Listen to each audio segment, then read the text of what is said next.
नमस्कार। आज हम पढ़ेंगे कक्षा छठी की हिंदी की पाठ्य पुस्तक वाटिका का पाठ 2। हम किसके फूफा जी हैं। बच्चों, इस पाठ को मैंने आपको पिछली वीडियो में पढ़ाया है और इसके कुछ मौखिक प्रश्न भी मैं आपको बता चुकी हूँ। आज हम पढ़ेंगे लिखित प्रश्न उत्तर। तो सभी बच्चे ध्यान से सुनेंगे प्रश्न और उनके उत्तर।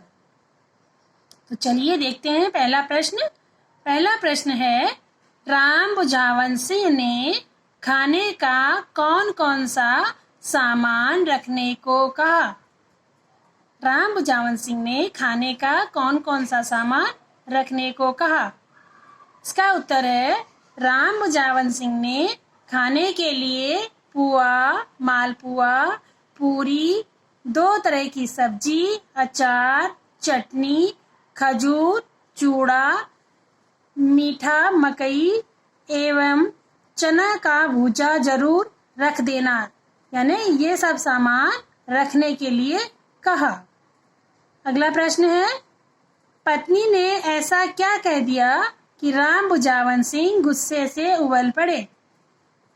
पत्नी ने कहा, इसका उत्तर है, पत्नी ने कहा, मुन्ना कह रहा था कि यह सब सामान ढोकर ले जाने की क्या जरूरत है, सब सामान तो होटल में मिलता ही है। यह सुनकर राम बुझावन सिंह गुस्से से उबल पड़े। अगला प्रश्न है, राम बुझावन सिंह के धीरे धीरे चलने के पीछे क्या वजह थी। उत्तर है, राम बुझावन सिंह के सिर पर एक बोरा, पीठ पर गठरी, एक हाथ में बक्सा और एक हाथ में झोला था। सामान के बोझ के कारण वे धीरे धीरे चल रहा था। अगला है प्रश्न, राम बुझावन सिंह द्वारा लड़के को न पहचान पाने के पीछे लड़के ने क्या तर्क दिया। उत्तर है, राम बुझावन सिंह द्वारा लड़के को न पहचान पाने के पीछे लड़के ने तर्क दिया कि फुआ की शादी के बाद पिताजी का जन्म हुआ, आप शादी के बाद कभी आए नहीं, इसलिए मुझे नहीं पहचान रहे हैं। लड़के ने यह तर्क दिया। अगला प्रश्न है आपका, सोचो और बताओ, क्या किसी अनजान व्यक्ति पर सहज ही विश्वास करना उचित है। इसके बारे में बच्चों आपको अपने शब्दों में लिखना है अपने विवेक से, और ये लाइनें आप कुछ लाइनें अपनी पुस्तक में यहाँ पर भरेंगे। जिन बच्चों के पास किताबें नहीं है वो इस प्रश्न का उत्तर नोटबुक में लिखेंगे। चलिए आगे देखते हैं भाषा बोध। दिए गए तत्सम शब्दों के तद्भव रूप लिखिए। बच्चों सबसे पहले ये जान लेते हैं कि तत्सम शब्द कौन से होते हैं।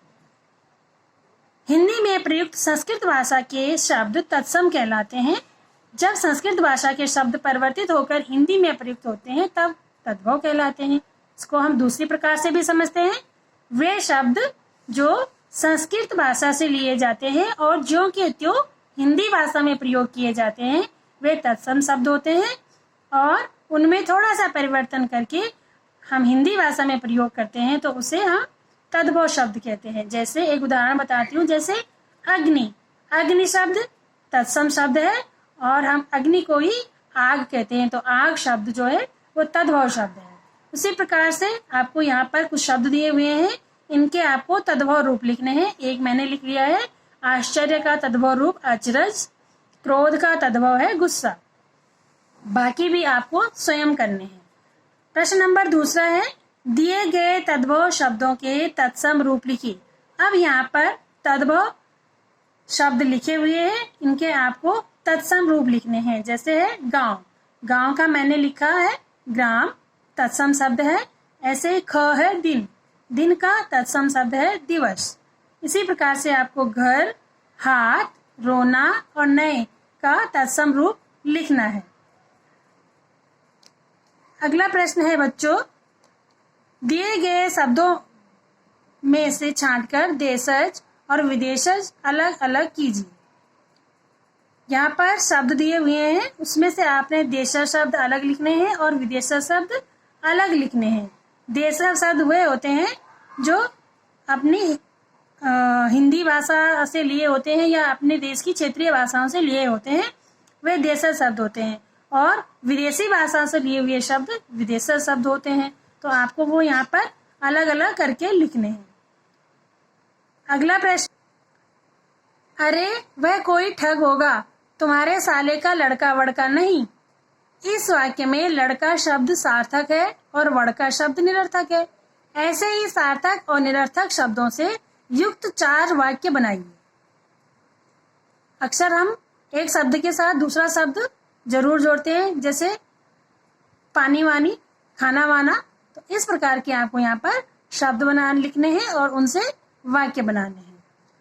प्रश्न नंबर 5 है, वाक्य बनाकर दिए गए शब्दों के अर्थ स्पष्ट कीजिए। बच्चों, यहाँ पर शब्द दिए हुए हैं जिनका एक जैसा मीनिंग निकलता है, ऐसा नहीं है। एक समान दिखने वाले शब्द ये श्रुति समभिन्नार्थक शब्द हैं जो सुनने में एक जैसे लगते हैं लेकिन इनकी मीनिंग अलग अलग होती है। जैसे पहला है दिन, दिन माने दिवस, मैं दिन में खाना खाऊंगा, इस तरह से वाक्य बन गया। और अगला है दीन, दीन मतलब होता है गरीब, हमें दीन पुरुष की सहायता करनी चाहिए थी।